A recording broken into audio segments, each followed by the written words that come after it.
make sure when questions are asked, and we always start off, hey, let's have a life story. Tell us about you. Don't take anything for granted. Give the detail, give the background, relate it to the company, ask questions, and don't just ask the typical questions. What are the salary? When are you expecting to start? Like, ask something about their challenges or their product or their growth plan, anything like that, where you may be able to find an opportunity to weave, hey, this is what I've done in the past, or hey, this is where I see my interest. So don't take things for granted, and demonstrate how you would fit in a culture like that. An interview is not a one-way street, it's a two-way street. You're also interviewing the company, so you may decide, this isn't a company for you, or hey, I really want to work here. So yeah. That a bit, and knowing the company and asking questions, really know what the culture of the company is as much as you can going into it, and ask where they're going. Like, where can you see, like, if you want to build your career with this company and not just come day to day for a paycheck until you find your next job, like, really see where you can go with them. And another thing, it may seem simple, but know the kind of atmosphere you're working in, and dress to the atmosphere of the company is huge. It seems to be getting lost a little bit. I know people coming into interviews with us, simple things, dress for the interview and go higher rather than lower is very simple. On the dress, just because tech companies seem young and hip, do not come in a hoodie, even though you may see people walking around in a hoodie. Dress appropriately and respectfully. That's a good point. I would add to that just that doing your research on the company, as you mentioned, is really important. And I'm impressed by maturity, people coming out at an entry-level position, looking for those who will take responsibility and look like they're going to go above and beyond. So getting that through in an interview is important, because most companies are, like was mentioned before, looking for fit with the organization. So those people who are going to go above and beyond and get the job done. And a sort of detraction can be, sometimes it comes across as somebody that's, they come across as sort of not as much confidence by not answering questions, or not feeling maybe too shy to come across and say what you want to say. So this is your time to tell your interviewers who you are and what you've done in the past. So don't be shy. Don't feel like you're bragging or anything like that. That's what you're there to do. I think I would add, it's really important to do some research about the company you're going to work for, you're going to be interviewing. The other thing is that as an interviewer, I think what we would mostly want our candidates is to just trust us, because we don't want to see you fail at the interview, and we are not there to judge you. So it's like you're judging us at the same time, we are judging you. So have some faith on us and try your best to help us with your answers and explain who you are. Just want to add one more thing. Again, as I said, we have a pretty high turnover within our industry. So I'm hiring a lot of people, which means I have a lot of resumes coming in on a consistent basis. I love a phone call just because it just brings that resume to my attention. So, I can be going through, easily look and see 30 or 40 applications in a day for multiple different positions. And the skills can be very similar across multiple resumes. So that just gives you that something that makes you stand out above somebody else. So just a call to say that you're following up on a position, just wanted to express my interest again. And thanks for the opportunity. That's pretty much just, again, it brings it to my attention, and then I can forward it to the appropriate department. What kind of opportunities, both paid and unpaid, would you strongly recommend that students look for relevant experience outside of the classroom? We touched on it a little bit already, and I think looking at volunteer opportunities is really important, and it doesn't have to be a full-time volunteer opportunity. Can really give you the chance to hone in on some skills, grow some skills, take on some roles. Maybe it'll also be a networking opportunity. But I also, and I have a couple of current students and a former student in the class right now. I think also your classroom work shouldn't be discounted. Most classes will have project work and group work, and the work world is going to force you to work with people in those jobs. So really looking at, excelling and using that work within the class, within your projects, and taking that a step further can be really, really helpful when you're trying to demonstrate skills or develop skills as you look to grow and go into the workforce. I think that I know it says outside of the classroom, but you should not discredit that, because that can be a very, very valuable skill set. But I'd be looking for volunteer work. There's a number of organizations out there. I would say find something that you enjoy doing. Maybe it's not something that is going to be your lifelong career, but look for the volunteer and the part-time. But when you find something that you really enjoy doing, I find you're more passionate when you talk about it. You're more positive when you talk about it, and you can relate it to more things. So just find something that really you enjoy doing that you can talk about when you go to interviews and when you're looking for other jobs, because you're going to be able to expand on that a lot more if you enjoy doing it. I know in my past, when I was with the HS and we were hiring new paramedics, most people didn't have a whole lot of skills or a lot of work experience. And we really honed in on customer service, because you're servicing the public and all communities of the public. So I can't express how important excellent customer service skills are. It teaches you acceptance, humility, accountability, and the ability to apologize when necessary, and own errors, but at the same time make people feel good, make them want to return to wherever you're providing the customer service to. So absolutely, customer service will get you far in those entry-level positions. I know we talked about volunteering and co-ops as well. If you have that opportunity to do a type of co-op role, either within, I know some programs have them specifically there, others you may be able to choose that option. Getting that on your resume is great. It also, again, starts to build that network, so you start to create relationships with different organizations. And then that way, they may not have a role, but they may know somebody else who is looking to hire, and they can, kind of refer you just as you start to get that experience. We also had a student who decided to volunteer with us. So she came in for a month, which was perfect because she had graduated. She didn't have any prospects at this time. And she said, I'd love to come and just volunteer for a period of time. And we were very excited because it was a busy time for us. So we had her assist for a month. So she was able to get, again, a little bit of experience under her belt. And so, reach out to some companies and see if that's something that they're interested in as well. I think I would also appreciate the volunteering, because it gives you an opportunity to learn, even though it's I suppose that studying and working and volunteering, that's not going to give you a lot of time for yourself. But even if you have an opportunity to volunteer just for one time, it really, really adds to your resume. Awesome. So where do you see opportunities for jobs in the next 10 years? This can be geographical locations or specific to the human resource industry. I'll start that. From my perspective, it's definitely the healthcare industry, especially in Nova Scotia, their aging population, and I think that a lot of positions will be likely in the urban setting in Halifax, but outside of that, there could be work from home opportunities, even in the healthcare industry and that sort of thing. So that's my perspective.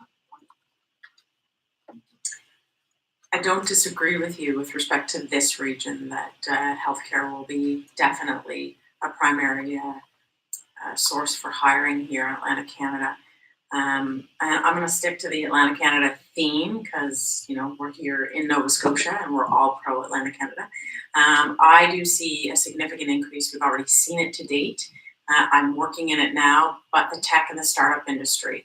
And that's a really good place for new grads and students to be looking because they don't have endless budgets. They want people that are going to come in and roll their sleeves up and take on multiple different jobs and really work hard. You're going to gain lots of experience because you're going to be thrown into it and have to figure it out with the rest of them on the line there with you.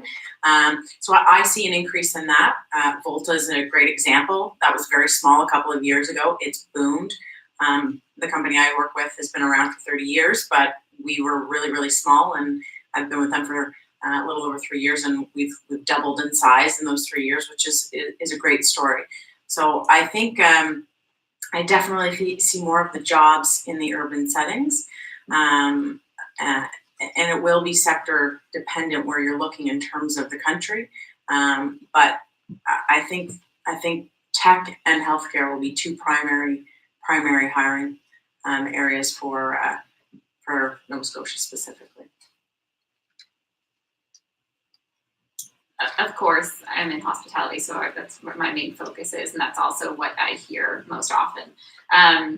So we're talking about in terms of the growth of that over the next several years is going to be big as well. There's a bigger focus on tourism coming forward, as well as there's a major shortage in a lot of roles. So there's going to be a huge gap specifically with, say, like our cooks and our chefs.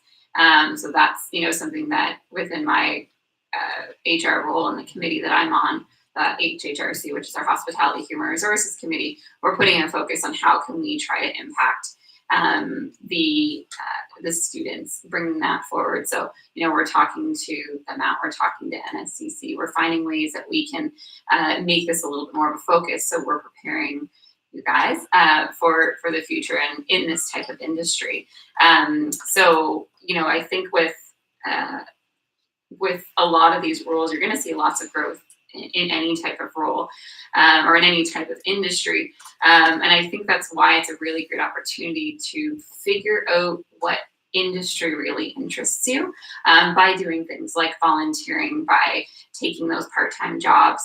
I've only been in hospitality for 3 years, and I never thought about that when I was thinking of my career. I thought about, I'm going to do HR, but didn't actually coincide that with what industry I wanted to be in. So take that opportunity to kind of figure out what industry interests you, and then kind of grow with it. I think tourism is an industry that we can see growth in the future, and also I agree with the tech and that area and healthcare. And I also think you shouldn't discount banks because they always recruit young people because they want them to start at the very bottom and then grow within the company. So those are great places to keep your eyes open for.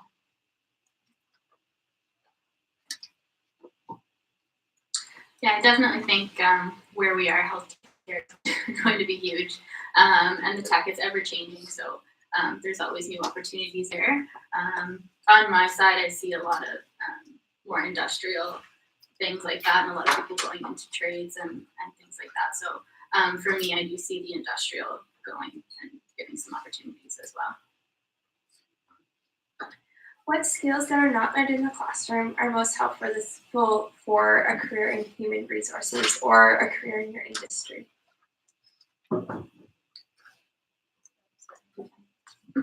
Empathy is huge. I that's one thing I remember just even starting when I worked in call centers. I did all this. I've had lots of jobs. So the empathy was something that has kind of been lost along the way, and to create really strong relationships either with your peers or your coworkers, your subordinates if you're a manager, your customers if you're doing any type of customer service work.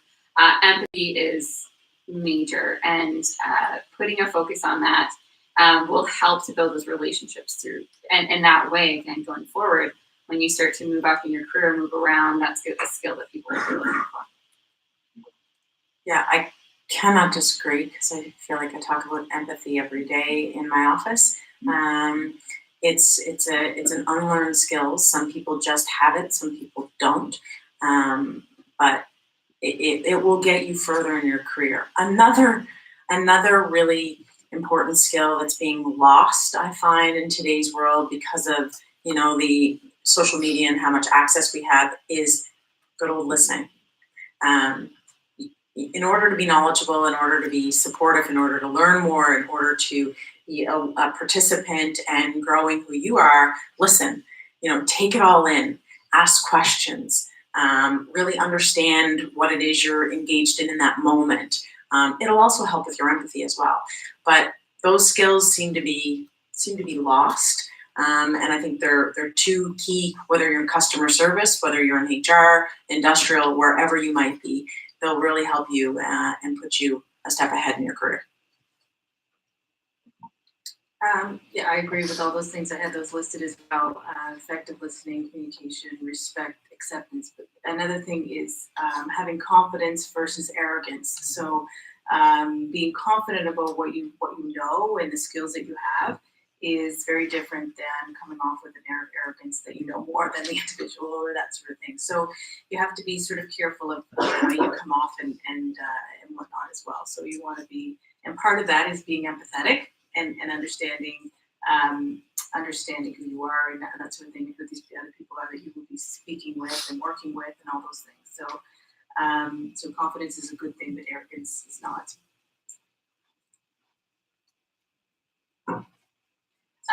Playing off of that a little bit, just be open, like your openness and being approachable is huge, I find, because communication is always important and it helps you get through,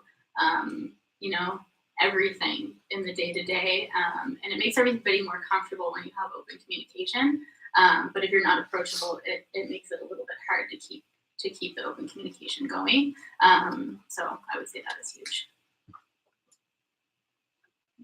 I think empathy is a key thing that I really value as well.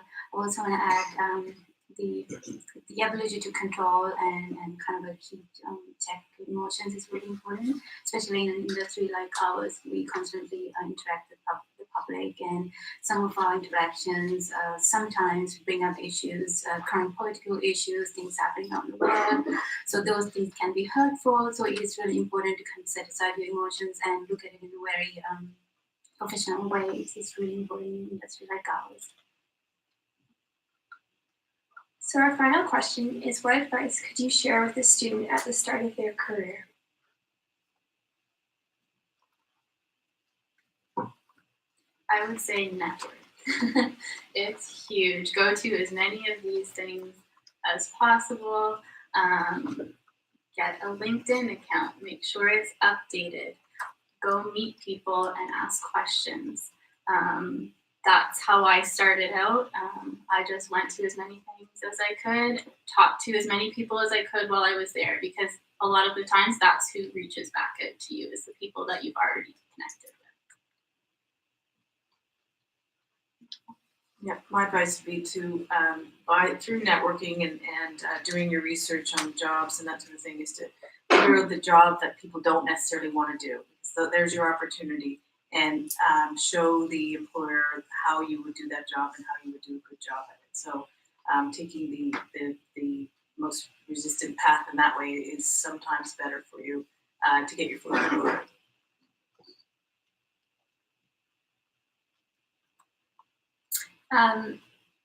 Ask a lot of questions.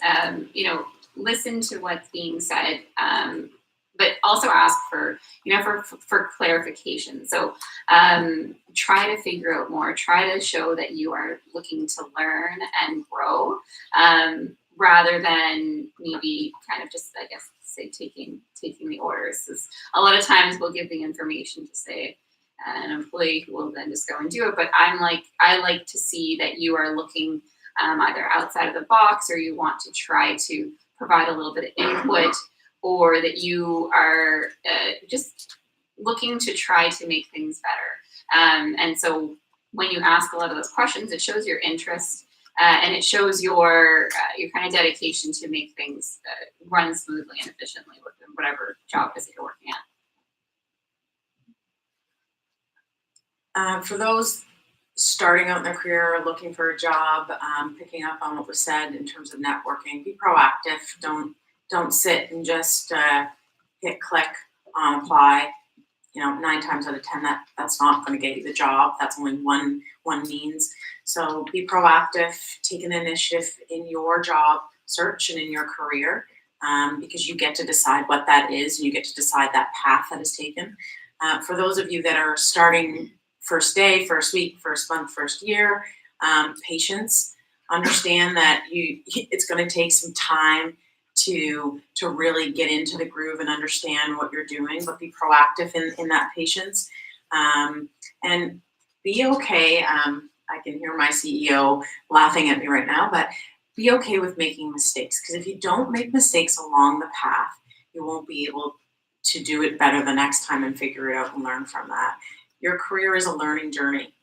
Your university is a learning journey. So treat it like that, and know that there's always something to come, and there's always something that you can learn from what you're doing on day 1 to day 30 to day 60, and you'll be okay. And I think also the big thing is that day 1 is not going to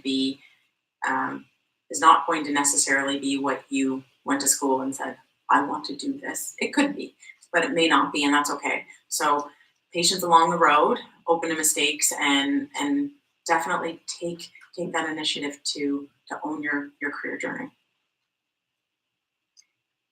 I'm just going to add on to that, talking about that first day that's not going to be what you thought you were going to be doing. Look at the skills that the job is going to give you and how they will be transferable. So, if it means that, again, that you're volunteering or you're working part-time, or potentially it's a lower wage than you thought, what kind of skills is this job going to give you that you could then take forward?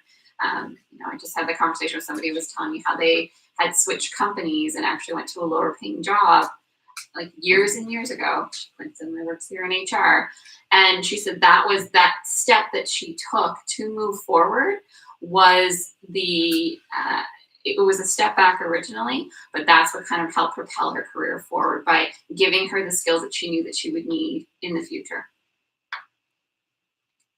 I think in addition to networking, what I would like to add is if you're applying for jobs that's publicly posted on a website, it's really important to read it and really understand that, okay, here's how I need to send my application and so on. Because just as an example, our museum, we do a program for new immigrants with barriers to employment. So last year when we posted those jobs online, I think 75% of the applications are from non-immigrants.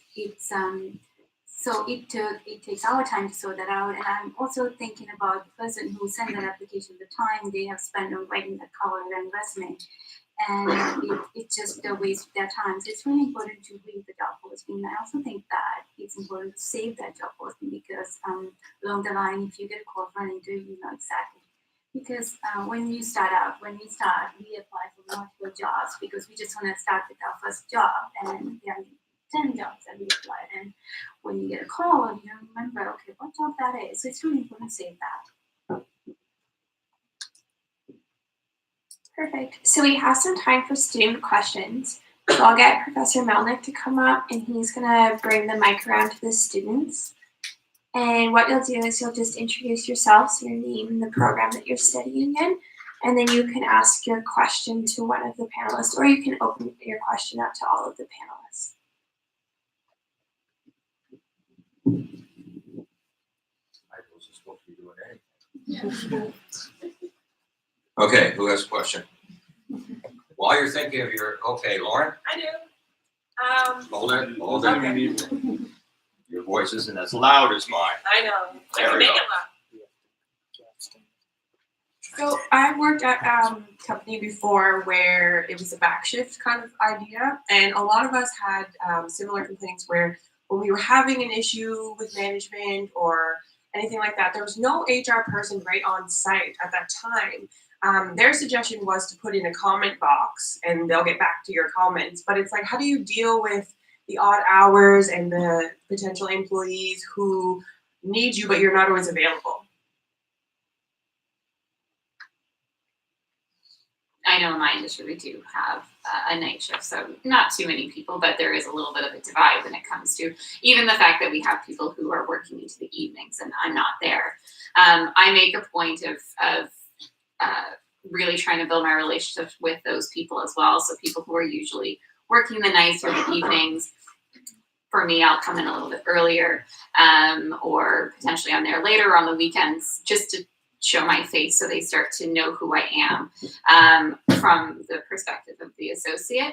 Understanding that there is some kind of hours generally that I would be working. If you would like, make that appointment and come in and have a conversation. And you can also say, this is a really difficult time. Are you able to come in earlier so we can have a chat? And usually, at most times, the HR person will understand that there is that challenge with the time, and they'll do their best to try to kind of assist that way. Thank you.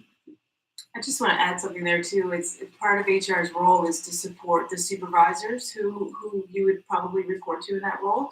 So that's usually the first line of entry is through your supervisor. Of course, there are times where that might not be as easier said than done sort of thing. But typically, that's sort of our role as well, is to really equip those supervisors with how to deal with their employees and treat them fairly and deal with things as they come up as well. So, thank you. Is there another student with a question? Oh, come on, you've got questions, all right? While you're thinking about your questions, let me ask one. I assume that all of you promote employment equity in your workplaces. So do you think it's a good idea for students to self-identify whether they're female, right, Aboriginal, disabled, or a member of a visible minority?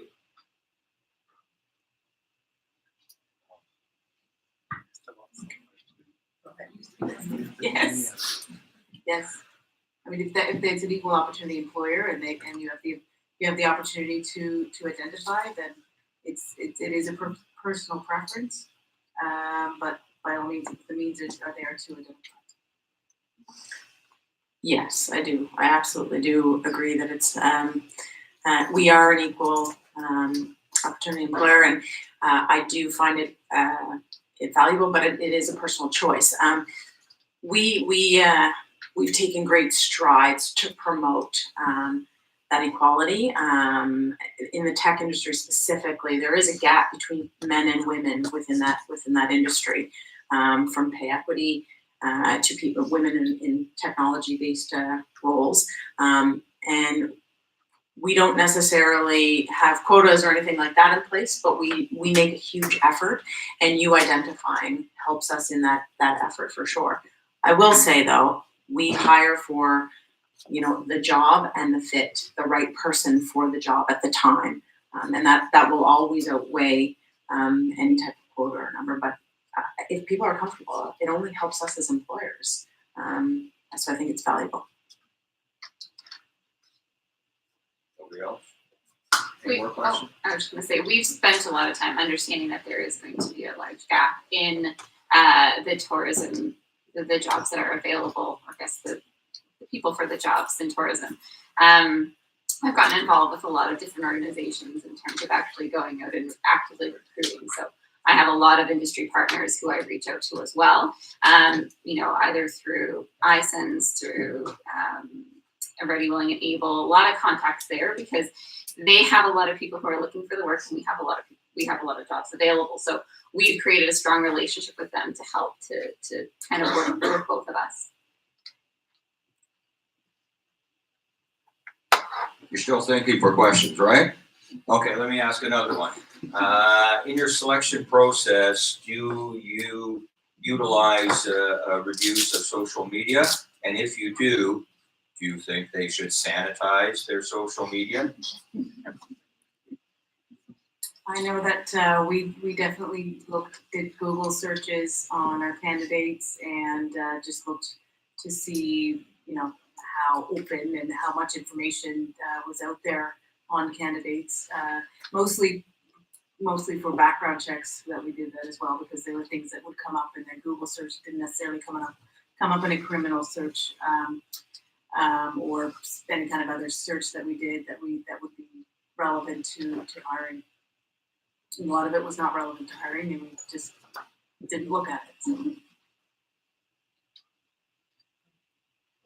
I would say yes, definitely be careful of what you post on social media because it is looked at by employers. I've looked myself, and unfortunately, sometimes it does weigh on the decision of who you're hiring. I would say don't air your dirty laundry on there because even, it is a personal page, but you're still representing the company. And if you have that you work for that company, like there is an association there. So I would be careful of what you post on your social media. I would say yes, but to an extent. As hiring people, as recruiters, as we have an obligation not to let personal bias seep into that selection process. But as I tell my students and I tell our staff, because we have a social media policy in place now, once it's out there on the World Wide Web, it's out there. So be very cautious because at some point you will be looking for a job. At some point, something may come back to haunt you when you're looking for a role. I also encourage people that their LinkedIn should be a professional presence on the web, and it shouldn't cross over. And you should keep that very, strict into your professional side as opposed to your personal side. So we do look at it, but it is our job. It is our job not to allow personal bias to creep in when we're doing that hiring. So there is a fine line to watch there when you're doing the selection process. We don't, so unless you shared it in your cover letter or resume, we definitely look at it. If not, we don't because we have an obligation to consider the information that you voluntarily gave us. So if you didn't share your LinkedIn or Facebook or whatever social media you're using, we don't look at it. To add to that, I don't scrub down Facebooks, but we do LinkedIn, and everyone is usually providing their LinkedIn through our industry anyways. But yeah, that's a good point. We don't look at social media at all with the hiring process once, and our policy actually is that we are not friends with any of our associates or anything like that. So because we don't want to cross that boundary, I do know when I hire somebody, if they are friends with somebody, I have a friend request form. So I have to get approval to say that they're already friends with that person on social media. In terms of management, it's like a manager, supervisor, and an associate, hourly level associate. But with that being said, understand that it may not be your manager or supervisor. It could be a coworker or somebody that sees your stuff. So whether it's the actual professional selection process or it's just the relationship that you've created, say with somebody else or a peer who is also looking at your social media, that persona that you have in social media can drift over into your professional life, even if you don't want it to, and not because that your manager went and viewed it, but because your peers or your friends are seeing these things as well. Sophie? I know you need the microphone because I can hardly hear you. There you go. So I had a questions about the hiring process. So do you see in your industry or in your company hiring from basically online application or more through networking events or other interactions with candidates, or is it maybe do you hire mainly on online application? We're a combination. We always look first internally and ask the question, is there anyone internally? And we look internally. We post and we do a combination of online applications. But in our industry, there's always networking happening and there's people that want to be in tech. So we're fortunate to have, that conversation. A developer knows a developer at another company that's looking to make a change, or social media, their friend is at another company and they're looking to make a change. So it's a combination of both. we try to actively always post everything and not do things behind closed doors, because you never know who's out there and who could be watching or looking at your company at the time. So it is a combination of both. So I'd say for you in your career search, and all of you, you need to do both. You need to apply, you need to look at the industries, you need to apply to postings, but you also need to be networking. You need to make those connections, because you never know when I could be looking for someone and you could fall into the right place at the right time. I just want to add to that too. When you're looking for jobs, remember that the employer is looking for the lowest risk and the lowest, and it kind of sometimes even the easiest way to hire. So the more visible you have, visibility to them you have, as well as I know where I've worked previously, we've had a lot of staff come through these temporary agencies as well. So that, again, it's lowering your risk. You've already worked with them. They understand your work. They know what you're doing. So that's another opportunity you want to try. If there's nothing out there, or no positions that are coming out, go with the temp agency, because those placements can be easy for people to hire from. Thank you.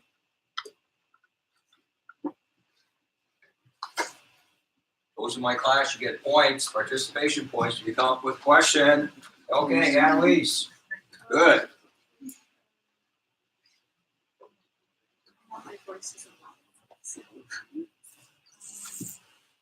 You guys said that it's a good thing to reach out for volunteer experiences, and I'm just wondering what would be the best way to do that? Because I know within some big companies or organizations, it's harder to get a hold of, for say, one of you guys, like, because you're not, obviously your email or phone number is not posted on a website somewheres. So I'm just curious, what's the best way to get a hold of someone to do that? Really good question. So if you were trying to connect with me, my email is not posted on our website anymore, because I am bombarded. But back to my point about being proactive, right? So there's always a way to connect. Thank goodness for social media and LinkedIn. Use LinkedIn as a tool. Pick up the good old telephone and place a call. The ones that are interested and can appreciate that proactiveness will call you back and will reach back. And also there should be, I know in our industry and on our website, there is always a contact email. Send one. Make your pitch, and you could get lucky and someone could take you up on that. Also, things like this is an opportunity to connect with people like us. Also, going to your professors and asking if they have any connections or any introductions if you're looking for that volunteer. I know there's someone here at the Mount that went through Dr. Mumbercat that she wasn't a student of mine, and she connected with me. She's now a full-time employee of ours. So there's always a way. And that's what networking is all about. So if you really want that volunteer opportunity and you really want to test out a company, test out an industry, be proactive, because you will eventually reach one of us or someone else, and they'll take a chance. They will. Awesome, thank you. I'm just gonna add to that, like, again, just don't be scared if you're not sure it's the right contact. Like, don't let that hold you back from reaching out. Reach out anyways, because the message can get passed along. So whether it seems like the right contact or not, I wouldn't let that hold you back. Thank you. Sarah? This question's along a similar vein. I used to work at Job Junction, and they really pushed networking. And one of the things they had you do during these seminars to learn how to network was actually cold call employers, not looking for jobs and looking for opportunities, but just looking to network with people and meet people and pick their brains. Is that something that you guys are open to, having people just randomly call you and asking you just for advice, information, and at what point does that get annoying or inappropriate? So growing up, it was instilled in me to do that, and I did that, and I've been very fortunate in my career, and I will always want to pay it back. So as you hit the nail on the head there, it can get annoying. I have a job, I have kids, like it gets to be a lot. But if you have patience and you reach out, then I'm going to make the time. I think that, there is a line there. Back me up here, girls. There is a line of being proactive and being like, annoying in terms of, at some point you're going to have to be like, okay, Leanne's not reaching back. That's not an option. But I think that also demonstrates your ambition, and it demonstrates, you're willing to go above and beyond. You're interested. You're engaged. You don't see that a lot today. What you're talking about is something that was done years and years ago. So I commend you, and I encourage you to keep doing that. And back to my point to Annalise, I think eventually someone's going to take you up on that. And also, I believe most of us on this panel are probably part of the Connector program. That the Connector program that is out there today, that's exactly what that is. It's talking to people about opportunities. It's making further connections, introducing people, so that eventually you have a bit of a network. Someone's going to remember you, and something will turn around. So if you're reaching out to me, keep reaching out until I return that, because I will. Thank you. I'll just add to that too. In an industry, healthcare industry, prior to this, where we hired hundreds of paramedics a year, there was maybe a handful, maybe 5 phone calls that we got that were proactive and asking questions about the industry itself, or even just background on what we're looking for when we're hiring. So it doesn't happen very often. So there. We have time for one more question. Okay, Zhao over here. Boy, you guys are racking up points. This is great. I have a question. So I'm working at the service industry. So I'm just curious, so if you look at the resume for the candidates, what's the frequency you guys can accept if they change their role or position, and every year or every half year, or if they change position really frequently? For when I'm looking at resumes, I try to understand the reason why. So, for example, in our applications, we do ask, why did you leave this employer? I like to see that there's a justification. So if I see, I'll take a resume and I'll look and I'll see if they started in one role, and then I can tell that they've moved to this role because they're going to have a different type of experience. So I can understand kind of the flow. If I just see that every few months you're going to the same role at a different place, it leads me to believe that you won't be, there's no loyalty to the job, or you're not satisfied with that role and you're constantly looking elsewhere. So I know, like me, for example, as I said, I've had multiple jobs. So I have one of those resumes that's all over the place. I was a hairdresser before this. So I've been in a lot of different types of roles, but with my resume, I explain the growth and the direction that I was going to help to kind of bring that all together. So, I would say if there's, not a lot of movement, every 6 months, a year, maybe, but again, it's why was that change there? And, we'll kind of make those assumptions on the resume. So be prepared for that, that potentially we may screen out if we look like you're just hopping. Before we wrap up, I have one question. How many people in this room are actually interested in the human resources field? Okay, good. Yeah. Perfect. So that concludes the Strategic Human Resource Panel for Career Week. I just ask that you complete your learning passports. But before you do that, let's just give our panelists a round of applause for doing it.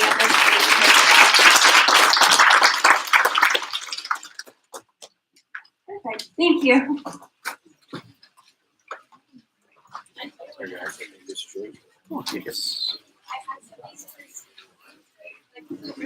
There's another one, right? Okay, so there's